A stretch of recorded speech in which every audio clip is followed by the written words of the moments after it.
दोस्तों, हालांकि supreme court से अभिषेक बनर्जी को बाहर जाने का, विदेश जाने का परमिशन मिल गया, लेकिन नए मुसीबत खड़े हो गया अभिषेक बनर्जी के लिए। और ऊपर से शुभेंदु अधिकारी जी के नेतृत्व में उनके पुलिस, ये जो तृणमूली बदमाश है, गुंडा है, उनका हवा कर रहा है टाइट। लेकिन ये सब के बीच में क्या भाजपा के अंदर सब कुछ ठीक है? नहीं, वहां पर भी बहुत सारे मुसीबतें खड़ा हो रहा है। लेकिन प्रदेश सभापति समीक भट्टाचार्य और आदरणीय अमित शाह जी अब लेके आ रहा है जादू के झप्पी, मैजिक मोमेंट आ रहा है, तो वहां पर भी बहुत सारे चेंज होने वाला है। और सब कुछ मिला के बंगाल का पॉलिटिक्स अभी एक नए दौर के ओर चल रहा है, जहां पर बहुत सारे एक्साइटिंग न्यूज एक साथ हो रहा है, जिसका छवि एक एक करके आपके सामने मैं लेके आऊंगा। नमस्कार, जय श्री राम, हर हर महादेव। मैं हूं आपका प्रिय मित्र शुद्धशील घोष। दोस्तों, बंगाल का पॉलिटिक्स सबने सोचा था 2026 के चुनाव के बाद शायद शांत हो जाएगा, इतना कुछ खबर नहीं होगा। लेकिन यहाँ पर हर रोज ऐसे नए नए डेवलपमेंट हो रहा है जो पूरा बंगाल को तो है ही, पूरा भारत को ही चौंक रहा है। और उसका ही एक एक करके छवि सब आपके सामने रखूंगा। पहले ही बात करूंगा अभिषेक बनर्जी का। देखिए, ये अभिषेक बनर्जी के अगेंस्ट बहुत सारे एलिगेशन है, बहुत सारे इन्वेस्टिगेशन चल रहे हैं, और इसलिए अभिषेक बनर्जी अपने आंखों के ट्रीटमेंट के बहाने में बाहर जाने में, विदेश जाने के लिए तैयार है। और पहले तो कलकत्ता हाई कोर्ट से उसको परमिशन नहीं मिलता है, लेकिन सुप्रीम कोर्ट में जाने के बाद वो परमिशन मिल जाता है। और उसके बाद ये न्यूज सामने आ जाता है कि अभिषेक बनर्जी प्राइवेट जेट में 25 सूटकेस लेके पहले दिल्ली जाएंगे, वहां से दुबई होके यूएस जाएंगे। और सब लोग यही सोच रहा था अभिषेक बनर्जी भाग जाएगा, वापस नहीं आएगा, क्योंकि इसके पहले उसके बहुत सारे क्लोज एड जो बहुत सारे तस्करी में इन्वॉल्व थे, जैसे विनय मिश्रो जैसे लोग, वो लोग ऐसे ही भारत छोड़ के भागा। उसके बाद भारत का पासपोर्ट सरेंडर कर दिया और ऐसे देश, भानुआतु जैसे देश में जाके चुप गया, जहां से उसको वापस ले आना लगभग नामुमकिन है। तो अभिषेक बनर्जी भी क्या समझ गया ऐसे ही होने वाला है, और इसलिए भागना चाहता है, इसलिए एसएसके में ट्रीटमेंट नहीं करना चाहता था। बहुत सारे सवाल वहां पर खड़ा हो रहा था, लेकिन ऑनरेबल सुप्रीम कोर्ट ने फाइनली वो परमिशन दे दिया। ये सब लेके लोगों में बहुत चर्चा हो रहा था। लेकिन अभी नए मुसीबत अभिषेक बनर्जी के लिए आ गया है। ये है कि अभिषेक बनर्जी का जो पर्सनल बैंक अकाउंट है वो फ्रीज हो गया है, वो पुलिस ने फ्रीज कर दिया। और ये लेके अभिषेक बनर्जी पहुंच गया हाई कोर्ट कि भाई अगर मेरे बैंक अकाउंट ही फ्रीज हो जाएगा, मैं पैसा कहां से उठाऊंगा और ऐसे विदेश कैसे जाऊंगा आंखों के ट्रीटमेंट के लिए। अब किस कारण हुआ, क्या हुआ, वो तो जब ये मामला हाई कोर्ट में होगा, उसका हियरिंग, तभी पता चलेगा। लेकिन ये तो एक चीज तय हो गया है कि भाई जो लग रहा था कि भाजपा ने ही शायद कुछ सेटिंग किया है, इसलिए सुप्रीम कोर्ट में इतना अच्छा डिफेंड नहीं किया और अभिषेक बनर्जी को बाहर जाने का मौका मिला। ऐसे तो सीन है नहीं। अगर ऐसे होता तो उनका बैंक अकाउंट ऐसे फ्रीज नहीं हो जाता, तो ये बैंक अकाउंट क्या अनफ्रीज होगा। और आपको एक चीज, एक जबरदस्त इंफॉर्मेशन यहां पर देके रखता हूं। जब भी अभिषेक बनर्जी हम लोगों के ऊपर शिकंजा कसने का कोशिश करते थे और बार बार वहां पर फेल हो जाते थे, तो उनका भी यही अल्टीमेट स्टेप होता था, हमारा बैंक अकाउंट फ्रीज कर देना और वहां से कुछ पैसा इधर उधर हो रहा है ऐसे बोलना। लेकिन हर बार अभिषेक बनर्जी हार गए थे। अब इस बार उसके बैंक अकाउंट फ्रीज हुआ है, हमको भी देखना है वो सच में अपना अकाउंट बचा पाता है, या सच में ये बैंक अकाउंट फ्रीज होने के कारण अभिषेक बनर्जी का जो फॉरेन जाना वो रुक जाता है। बहुत ही इंटरेस्टिंग मोड़ में यहाँ पर है। लेकिन इससे भी इंटरेस्टिंग मोड़ और भी लेके जा रहा है शुभेंदु अधिकारी का पुलिस। ये अभिषेक बनर्जी का बहुत ही खासम खास हुआ करते थे बिष्णुपुर लोकसभा विधानसभा का एमएलए दिलीप मंडल, जो टीएमसी के एमएलए रूप से इस बार 2026 के चुनाव में भी जीत गया, क्योंकि यहाँ पर एक्चुअली वोटिंग नहीं करने देता था, यहाँ पर वोट लूटा जाता था। लेकिन ये दिलीप मंडल को पता नहीं लगा कि शायद तृणमूल कांग्रेस सत्ता से चले गए हैं, अभी भी खुद को शहंशाह समझते थे। और इसलिए यहाँ पर भाजपा पावर में आने के बाद, उनके पार्टी हार जाने के बाद भी ये दिलीप मंडल कोशिश कर रहा था कि भाजपा के ऊपर अपना अत्याचार चलाए, और बहुत सारे वहां पर हुंकार दे रहे थे। और फाइनली ये दिलीप मंडल और उसके बेटा यहां पर इलीगल वेपन रखने के नाम में अरेस्ट हो जाता है, मई के महीने में अरेस्ट हो जाता है। लेकिन अभी तक वो बेल नहीं मिला उनको। अभी ये दिलीप मंडल एक नए केस लेके कलकत्ता हाई कोर्ट में पहुंच जाता है, बोलता है कि भाई हर रोज मेरे नाम में एक नए एफआईआर हो रहा है, मुझे पता ही नहीं चल रहा है क्यों हो रहा है। अभी तक मेरे नाम में 39 एफआईआर हुआ है और वो रुकने का नाम ही नहीं ले रहा है। तो ये सारे एफआईआर को आप खारिज कर दीजिए और मुझे यहाँ पर जाने दीजिए। तो ऑनरेबल हाई कोर्ट बोल देता है कि नहीं भाई, ऐसे तो नहीं चलेगा, हर हर एफआईआर का एक एक करके हियरिंग अप करो और उसके बाद हम उसका मेरिट देखेंगे। मतलब ये तृणमूल कांग्रेस वालों जो सोच रहे थे कि अच्छे तृणमूल बन जाएंगे और शायद सेटिंग कर लेंगे और बच जाएंगे, ऐसे नहीं होने वाला है।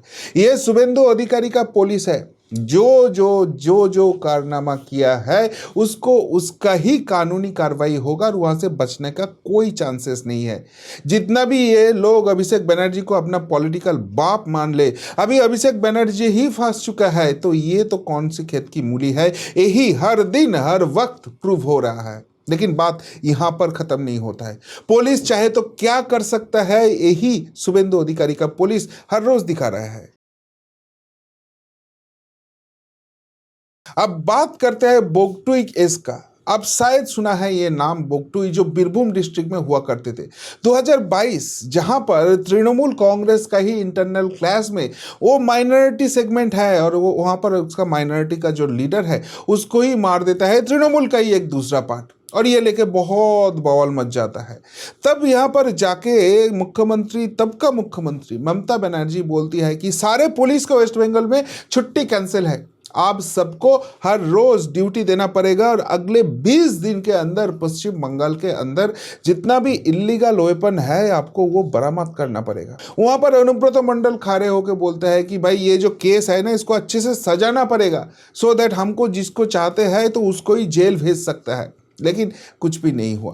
वो बगटोई फैमिली में 10 मेंबर जो है उसको जिंदा जला दिया गया, और वो अनुब्रत मंडल उसके एक्सक्यूज में बोला था कि उसके घर में जो टीवी था ना उसमें शॉर्ट सर्किट हो गया था और वहां से ही ये लोग मर गया है।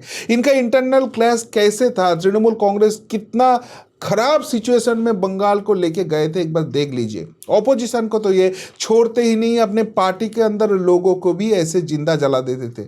जो मुस्लिम समाज को ये बोलते थे वो उनका मसीहा है, उनको ही जब जरूरत पड़े तो ऐसे ही जला देते थे। तो लेकिन ये केस में कुछ प्रोग्रेस नहीं हुआ, ना तो वो इलीगल वेपन सारा वेस्ट बंगाल छोड़ दीजिए वो बुगटी से ही बरामद हुआ, और नहीं तो इस केस में जो मेन एक्यूज था मासूद शेख उसको पकड़ पाया। लेकिन अभी शुभेंदु अधिकारी जी का गवर्नमेंट हो गया है तो पुलिस को तो खुला छूट दिया है, फुल फ्रीडम दिया है कि भाई आप अपने हिसाब से काम करो, और उसका नतीजा सामने आ रहा है।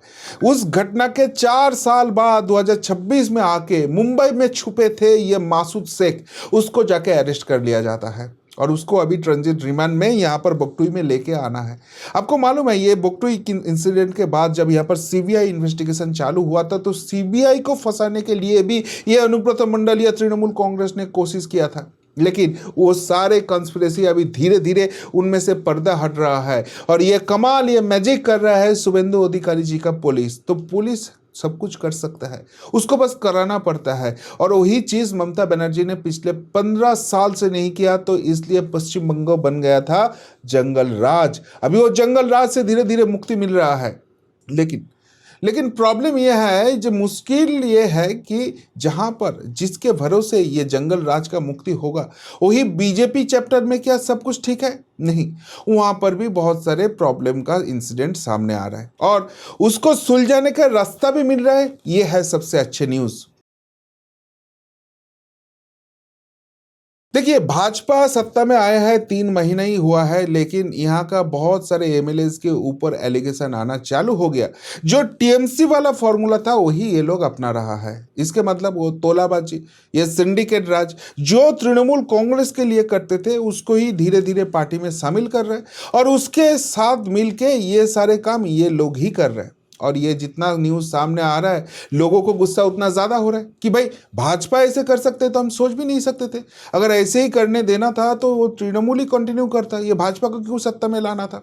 और ये जो मैसेज था, ये लेके हम पहले दिन से ही बहुत भोकल थे कि देखो जो भी काम हो रहा है वो गलत है तो गलत है, वो तृणमूल करे तो गलत है और भाजपा करे तो अच्छा है, ये नहीं हो सकता है। इसके लिए बहुत सारे क्रिटिसिज्म हमको मिला, लेकिन हमारा जो रास्ता था वो जो सही था वो प्रूफ हो जाता है जब बीजेपी का प्रदेश सभापति समीक भट्टाचार्य जी भी इसके जिक्र करते हैं, इसके लिए अपना भाषण दे देता है और सीधे बात बोल देता है कि भाई देखो हमारा जितना नंबर है उसमें 20-30 एमएलए अगर चले जाएंगे ना तो हमको कुछ नहीं फर्क पड़ेगा।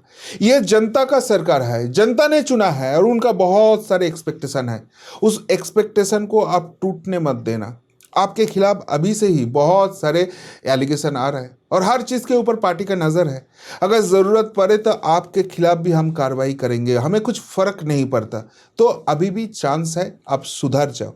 जैसे हम सरकार देखना चाहते हैं, जैसे जनता देखना चाहते हैं, वैसे ही सरकार चलाओ। ये करप्शन वगैरह वगैरह जो भी चीज़ है ना, ये किया था तृणमूल कांग्रेस, इसलिए इसको सत्ता से बाहर जाना पड़ा। अभी आप गलती से भी करने का कोशिश मत करो।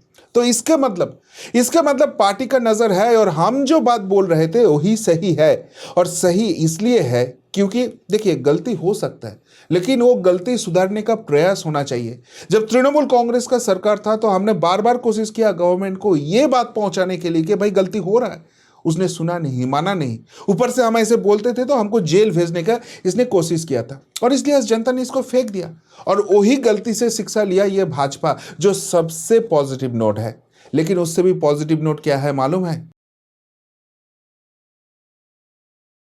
अमित शाह जी फिर से आ रहा है पश्चिम बंगाल के। देखिए पश्चिम बंगाल में अमित शाह जी की एक अलग सही एक्सेप्टेंस है, क्योंकि पश्चिम बंगाल में ममता बनर्जी और तृणमूल कांग्रेस जैसे पावर हाउस को हटा सकते हैं भाजपा। ये शायद यहाँ का भाजपा का नेतृत्व भी बिलीव नहीं किया था, लेकिन अमित शाह जी बोला था होगा, हमारे ऊपर अब विश्वास रखो। और उसके बाद हमने देखा शुभेंदु अधिकारी जी के साथ कैसे कैसे उसने पूरा व्यूह रचना किया और वहाँ पर कैसे अल्टीमेट रिजल्ट मिला। लेकिन ये सारे चीज़ होने के बाद भी हम देखते हैं कि कुछ तो गड़बड़ है, कुछ तो प्रॉब्लम है, यहाँ पर सब कुछ अच्छे नहीं हो रहा है, जिसलिए प्रदेश सभापति समीक भट्टाचार्य जी को भी ये सब का जिक्र करना पड़ रहा है। लेकिन अभी यहाँ पर अमित शाह जी कलकत्ता में आ रहा है, तो हालांकि तो प्रशासनिक बैठक बहुत सारे होने वाला है। शुभेंदु अधिकारी प्रशासन के साथ बैठक होगा क्योंकि राज्य का डेवलपमेंट का बात करना है, डबल इंजन सरकार का जो फायदे का बात किया है उसको इम्प्लीमेंट करना है। लेकिन ये भी सुनाई दे रहा है कि बहुत सारे सांगठनिक स्तर में भी यहाँ पर बैठक होने वाला है। इसके मतलब जो जिसका सूचना हमें मिल रहा था कि पश्चिम बंगाल का जो संगठन है वो ऊपर से नीचे तक अभी बदलने वाला है। अभी ये सत्ता में आ गया है, उसके हिसाब से अगले 30 साल 50 साल तक राज करना है, वैसे संगठन का विस्तार करना है। कैसे करना है वो सारे चीज लेकर भी इम्प्लीमेंट होगा।